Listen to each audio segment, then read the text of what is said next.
And now, brothers and sisters, we want you to know about the grace that God has given the Macedonian churches. In the midst of a very severe trial, their overflowing joy and their extreme poverty welled up in rich generosity. For I testify that they gave as much as they were able, and even beyond their ability, entirely on their own. They urgently pleaded with us for the privilege of sharing in this service to the Lord's people. And they exceeded our expectations. They gave themselves first of all to the Lord, and then by the will of God also to us. So we urge Titus, just as he had earlier made a beginning, to bring also to completion this act of grace on your part. But since you excel in everything, in faith, in speech, in knowledge, in complete earnestness, and in the love we have kindled in you, see that you also excel in this grace of giving. I'm not commanding you, but I want to test the sincerity of your love by comparing it with the earnestness of others. For you know the grace of our Lord Jesus Christ, that though he was rich, yet for your sake he became poor, so that through you his poverty might become rich. And here is my judgment about what is best for you in this matter. Last year you were not only to give, but also to have the desire to do so. Now finish the work, so that your eager willingness to do it may be matched by your completion of it, according to your means. For if the willingness is there, the gift is acceptable according to what one has, not according to what one does not have. Our desire is not that others might be relieved while you are hard pressed, but that there might be equality.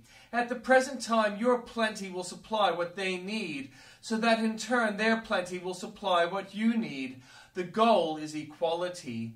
As it is written, the one who gathered much did not have too much, and the one who gathered little did not have too little.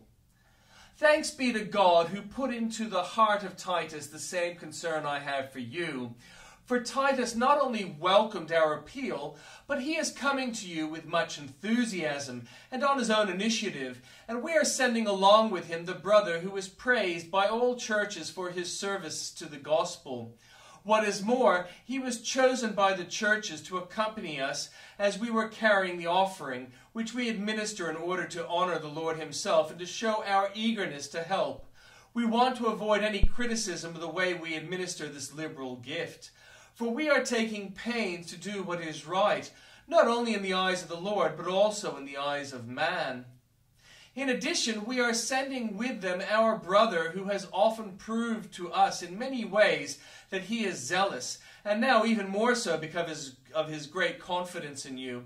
As for Titus, he is my partner and co-worker among you.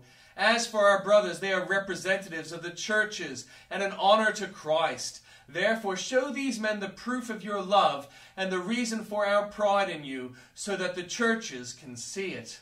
And the Old Testament reading, a good name is more desirable than great riches. To be esteemed is better than silver or gold. Rich and poor have this in common. The Lord is the maker of them all. The prudent see danger and take refuge, but the simple keep going and pay the penalty. Humility is the fear of the Lord. Its wages are riches and honor and life. In the path of the wicked are snares and pitfalls, but those who preserve their life stay far from them. Start children off on the way they should go, and even when they are old, they will not turn from it. The rich rule over the poor, and the borrower is slave to the lender. Whoever sows injustice reaps calamity, and the rod they wield in fury will be broken. The generous will themselves be blessed, for they share their food with the poor. Drive out the mocker, and out goes strife. Quarrels and insults are ended. One who loves a pure heart and who speaks with grace will have the king for a friend. The eyes of the Lord keep watch over knowledge, but he frustrates the words of the unfaithful. The sluggard says, there's a lion outside, I'll be killed in the public square. The mouth of an adulterous woman is a deep pit. A man who is under the Lord's wrath falls into it. Folly is bound up in the heart of a child, but the rod of discipline will drive it far away. One who oppresses the poor to increase his wealth, and one who gives gifts to the rich, both come to poverty. Pay attention and turn your ear to the sayings of the wise. Apply your heart to what I teach. For it is pleasing when you keep them in your heart and have all of them ready on your lips, so that your trust may be in the Lord. I teach you today, even you. Have I not written 30 sayings for you, sayings of counsel and knowledge, teaching you to be honest and to speak the truth, so that you bring back truthful reports to those you serve? Do not exploit the poor because they are poor, and do not crush the needy in court, for the Lord will take up their case and will exact life for life. Do not make friends with a hot-tempered person. Do not associate with one easily angered, or you may learn their ways and get yourself ensnared. Do not be one who shakes hands in pledge, or puts up security for debts. If you lack the means to pay, your very bed will be snatched from under you. Do not move an ancient boundary stone set up by your ancestors. Do you see someone skilled in their work? They will serve before kings. They will not serve before officials of low rank. When you sit to dine with a ruler, note well what is put before you, and put a knife to your throat. If you are given to gluttony, do not crave his delicacies, for that food is deceptive. Do not wear yourself out to get rich. Do not trust your own cleverness. Cast but a glance at riches, and they are gone, for they will surely sprout wings and fly off to the sky like an eagle.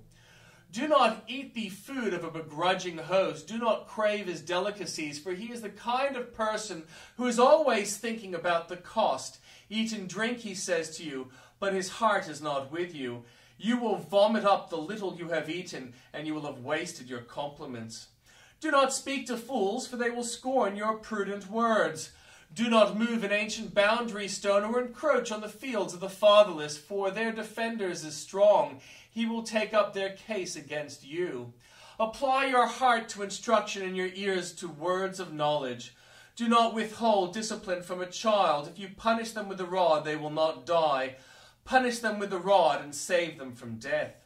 My son, if your heart is wise, then my heart will be glad indeed. My inmost being will rejoice when your lips speak what is right. Do not let your heart envy sinners, but always be zealous for the fear of the Lord. There is surely a future hope for you, and your hope will not be cut off. Listen, my son, and be wise, and set your heart on the right path. Do not join those who drink too much wine, or gorge themselves on meat, for drunkards and gluttons become poor, and drowsiness clothes them in rags. Listen to your father who gave you life, and do not despise your mother when she is old. Buy the truth and do not sell it. Wisdom, instruction, and insight as well. The father of a righteous child has great joy. A man whose father is a wise son rejoices in him. May your father and mother rejoice. May she who gave you birth be joyful. My son, give me your heart, and let your eyes delight in my ways. For an adulterous woman is a deep pit, and a wayward wife is a narrow well. Like a bandit she lies in wait and multiplies the unfaithful among men. Who has woe? Who has sorrow? Who has strife? Who has complaints? Who has needless bruises? Who has bloodshot eyes? Those who linger over wine, who go to sample bowls of mixed wine, do not gaze at wine when it is red, when it sparkles in the cup, when it goes down smoothly. In the end it bites like a snake and poisons like a viper.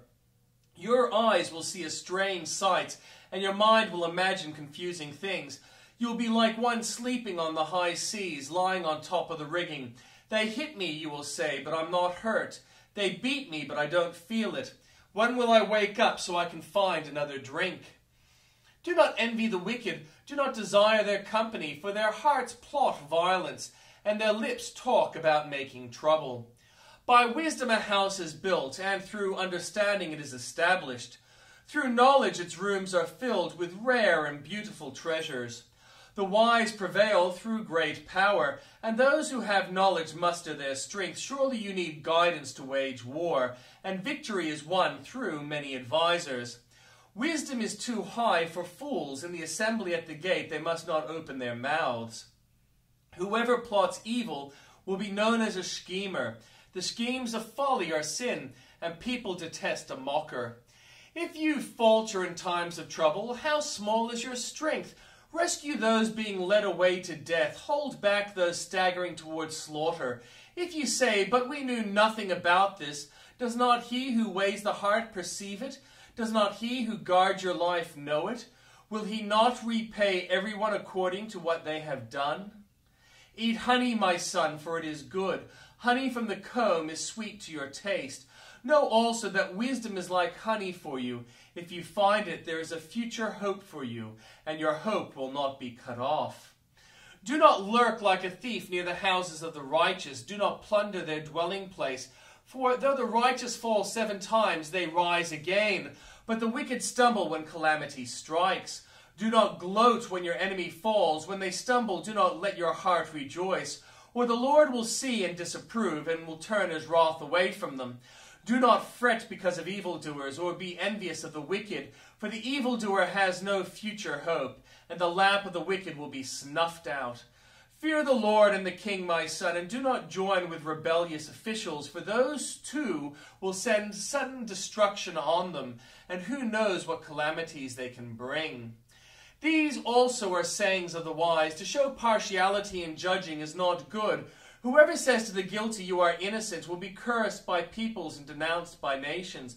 But it will go well with those who convict the guilty, and rich blessing will come on them. An honest answer is like a kiss on the lips. Put your outdoor work in order and get your fields ready. After that, build your house. Do not testify against your neighbor without cause. Would you use your lips to mislead? Do not say, I'll do to them as they have done to me. I'll pay them back for what they did. I went past the field of a sluggard, past the vineyard of someone who has no sense. Thorns had come up everywhere. The ground was covered with weeds, and the stone wall was in ruins. I applied my heart to what I observed and learned a lesson from what I saw. A little sleep, a little slumber, a little folding of the hands to rest, and poverty will come on you like a thief, and scarcity like an armed man.